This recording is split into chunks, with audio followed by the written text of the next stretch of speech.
मतलब इनका एविडेंस कहीं पे दिख रहा है करके। अब ये चीज़ हमारे को नहीं पता है कि मतलब एविडेंस आपके पास क्या दिख रहा है करके आप अरेस्ट कर रहे हैं उसमें,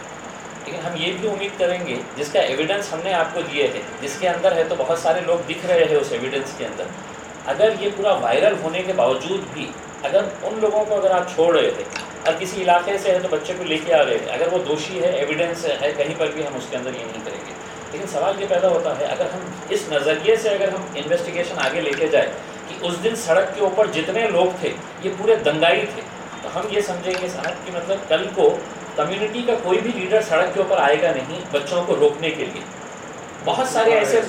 बहुत सारे लोगों को नहीं, मैं आपको बता रहा हूँ कल एक नासिर नाम के नहीं कल का जो है वो देखिए, औरंगाबाद शहर के आज जितने भी तंजीमें हैं, या ये समझ लीजिएगा पूरे औरंगाबाद शहर को जो लोग रिप्रेजेंट करते हैं, वो तमाम लोग एक डेलीगेशन के तौर के ऊपर पुलिस कमिश्नर साहब के पास आए और जो कुछ बातें थी जो पुलिस के सामने लाना बहुत ज़रूरी था वो बातें उनके सामने लेकर आए। कुछ शिकायतें थी कम्युनिटी की, जिसमें से एक मेन शिकायत ये थी कि जो बेकसूर बच्चों को उठाया जा रहा है सिर्फ इस बुनियाद के ऊपर कि किसी लड़के ने कहा कि नहीं वो भी था, किसी ने कहा कि नहीं वो वहाँ पर गया होगा, तो उसके ऊपर हमने साफ तरीक़े से ये कहा है कि अगर बच्चों का इन्वॉल्वमेंट अगर है और उसके सबूत अगर है तो यकीनन कोई भी इसके अंदर दखल नहीं देगा। लेकिन जो शिकायतें आ रही है कि ज़बरदस्ती बच्चों को उठाया जा रहा है जिनका कोई रोल नहीं था, वो रोल को देखते हुए पुलिस कमिश्नर ने इसको पॉजिटिव तरीके से देखा है। जो कुछ बच्चों के नाम हमने दिए हैं वो उसको डबल से क्रॉस वेरीफाई करने के लिए उन्होंने इमीडिएट इंस्ट्रक्शंस दिए हैं। अगर वो इंस्ट्रक्शंस के डबल वेरिफिकेशन के बाद अगर ये साबित होता है कि वो बच्चों का, तो मैं नहीं समझता हूँ कि यहाँ पर कोई भी रहेगा जो इस तरह का उनका समर्थन करेगा। दूसरी बात यह है कि आज शहर में ये जो कोशिश हो रही है शिवसेना की तरफ से कि हम एक मोर्चा निकालेंगे और हमारी ताकत दिखाएंगे, हमने पुलिस कमिश्नर साहब से कहा है कि अगर 144 अगर लागू है तो वो किसी एक समाज के ऊपर लागू नहीं हो सकता है, ये पूरे शहर के ऊपर 144 लागू किया गया है। और जब 144 का मतलब ये है कि एक साथ पब्लिक वहाँ पर जमा नहीं हो सकती है। इसके बावजूद भी अगर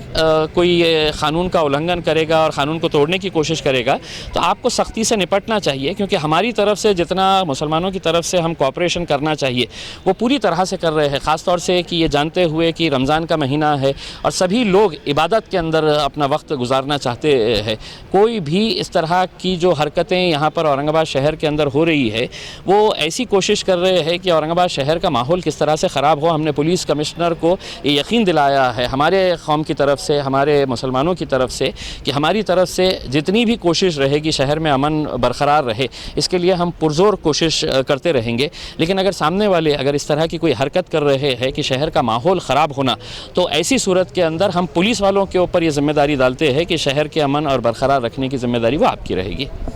पुलिस कमिश्नर ने हमें वादा तो किया है, हमें पूरा यकीन दिलाया है कि वो पूरी कोशिश करेंगे। उन्होंने ये यकीन दिलाया है कि अगर कोई भी ऐसा केस सामने अगर आप हमारे लाते हैं कि अगर इस बच्चे को ज़बरदस्ती पुलिस ने गिरफ़्तार किया है, आप हमें ये इस्टेब्लिश कर दीजिएगा ये बच्चे का कहीं अंदर रोल नहीं है। और मैं ख़ुद ये कहना चाहता हूँ कि हमने बहुत सारे ऐसे बच्चे जिनका कहीं पर रोल नहीं था लेकिन पुलिस ने उन्हें गिरफ़्तार करके लेके आया था। जब पुलिस के सामने ये बात रखी गई थी तो पुलिस ने यकीनन उन्हें छोड़ा है। अभी भी कुछ जो केसेस है उसके बारे में उन्होंने फ़ौरन कहा है कि री इन्वेस्टिगेट करे करके, और उस री इन्वेस्टिगेशन के अंदर अगर वो बच्चों को क्लीन चिट मिलती है तो हमारा तो ये काम है कि एक ज़िम्मेदार शहरी होने की हैसियत से हम जाएंगे किसके पास, हम पुलिस के पास ही जाएंगे और हम पुलिस को ही बताएंगे। अभी तक जितनी कार्रवाई हो रही है पुलिस कमिश्नर के तरफ से तो हम उससे मुतमईन है। आगे हम लोगों ने जो बातें सामने रखी है, अगर उसमें ऐसा लगता है कि हमें पुलिस की तरफ से है तो बराबर से रिस्पांस नहीं मिल रहा है तो यकीनन और भी दूसरे रास्ते इख्तियार किए जाएंगे। फिर शुक्रिया।